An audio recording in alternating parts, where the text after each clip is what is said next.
da son salat bilen kaçar. Kadırda otur o ya. Yeminle Murat biraz olsun.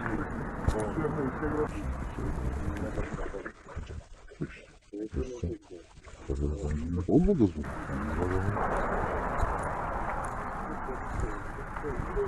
Sonra şunu sonra koş.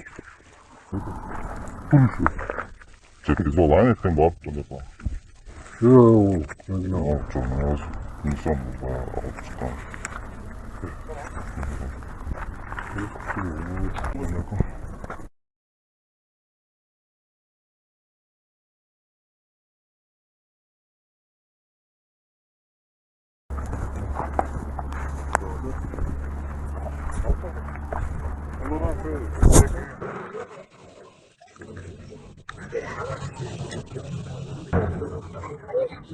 Номер де чата? Numara yapalım. Ya numara yapalım. Cevap alayım.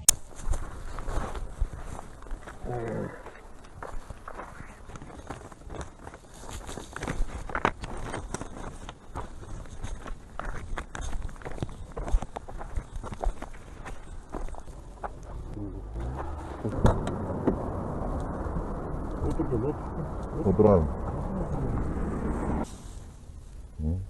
Tamam.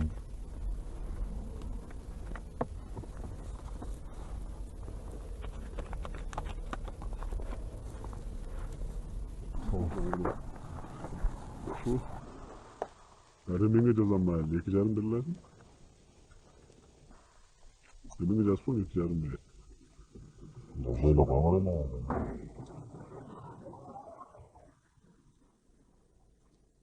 Bu üçün biliyorsun değil mi? İşte arkadaş. Vallahi abi. Sabah oldu mu? Oldu işte. Ne dedin? Bu 40 bir dedi. Sen ne diyorsun? O. Kaça? 500. 500.